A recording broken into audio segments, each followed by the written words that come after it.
So Fitch just downgraded US credit rating. So why does it matter? So let's look into it.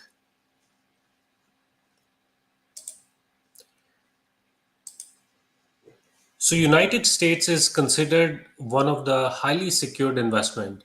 In a way, what is a credit rating? Credit rating is a measure of credit worthiness of US federal government to handle its finances, to pay its debt on time. So literally, we're talking about financial health of United States. And the reason why Fitch downgraded US credit worthiness, they gave a couple of reasons. One, growing federal debt, and second, they gave erosion of governance. Again, I was looking into the response from White House. They actually disagreed with the decision. In fact, Janet Yellen, she responded that this downgrade was outdated and it was not taking the most recent data. She was claiming that this was happening because they took data from 2018, 19. I don't know. What do you guys think? Is Janet Yellen is telling truth, or she's just trying to cover her mistakes? Let's talk about the impact, right? So again, this downgrade, first of all, I feel like this may have a short-term impact. It may not have a very long-term impact. Fitch downgrade may impact investors' trust, as I said earlier, U.S. ability to pay back its debt. So what will happen? Bond yield may rise.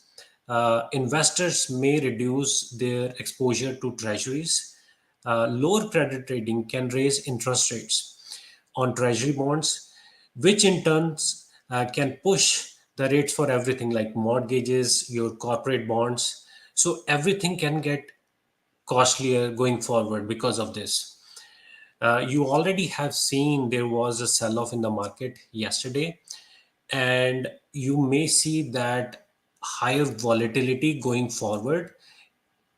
I don't know how long it will stay, but I see that there's gonna be rise in volatility in coming weeks, months. There is going to be a psychological impact as well. Today, dollar is treated as a reserve currency for the trades across the globe, right? There may have some psychological impact, but I don't think it's going to be that big of an impact. Dollar will still stay as a reserve currency, but these things we have to make sure that doesn't happen again. So there are three agencies right now. Fitch, right, which already downgraded from AAA to AA plus. As Standard and Poor, I believe they downgraded US credit rating back in 2011 from AAA to AA plus, and they have not upgraded yet. The only agency that is still rating United States credit worthiness to AAA is Moody's. So I don't know how long they're gonna stay there. Like if they also goes to AA plus, it's gonna have some little bit more impact on how things are. But for now, they are sticking with AAA rating. So let's dig deeper into a little bit more on what kind of impact we may be seeing and what I think about it.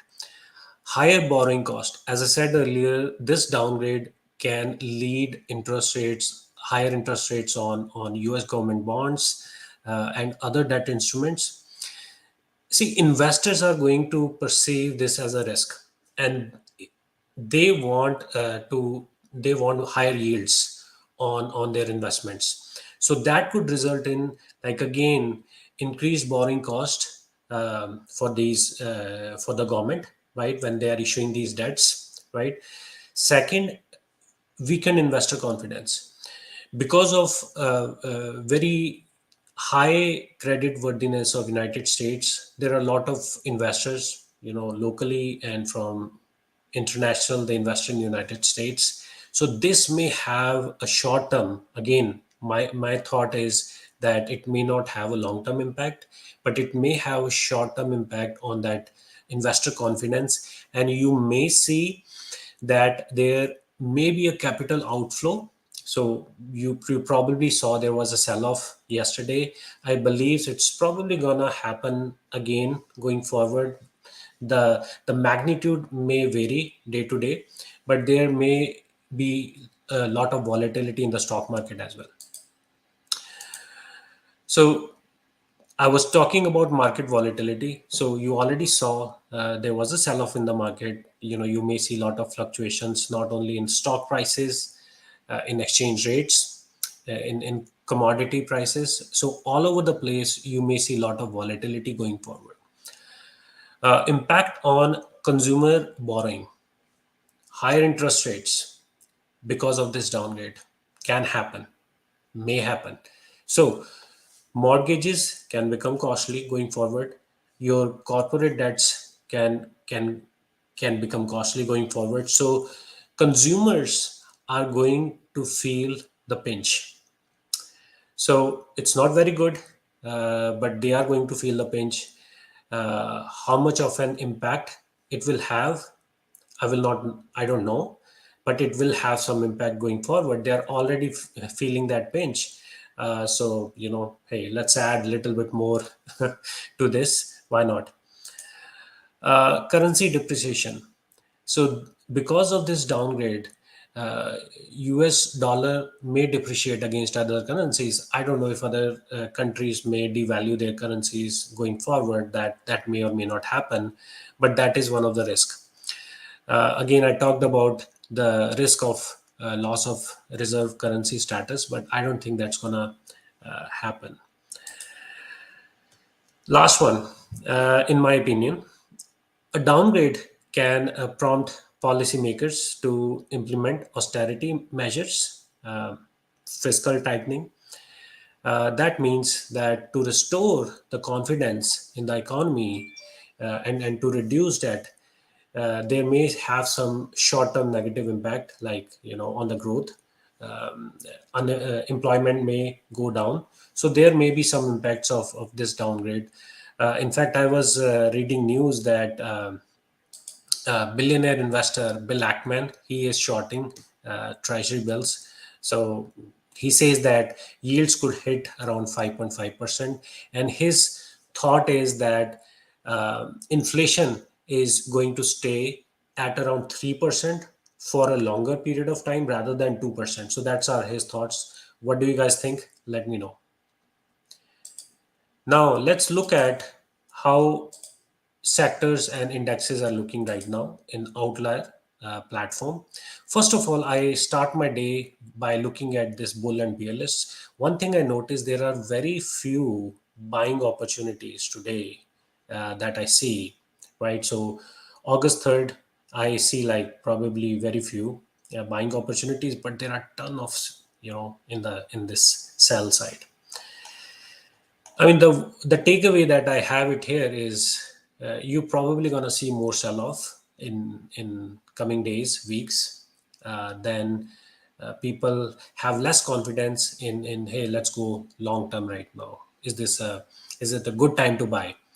Some may think that, oh, there has been a pullback yesterday, let's buy it. Maybe it's a good time to buy, but it may turn out into like buying a falling knife, getting in, like holding, catching a falling knife. So it may turn out that scenario. So we will see. So I look at these sectors. I look at S&P 500. There has been recent run in the stock market till last week. But I was looking at these constituent map, like where each company is, the fear and greed. There are a lot of companies in greed right now till last week, and that is about to change. So, if I'm a long-term investor, like if I'm looking for a good time to get in, I may hold off for some more time, right? So until it changes, I look at financial sector here. I probably showed this in my last podcast as well, but few days ago, you see the constituent map here.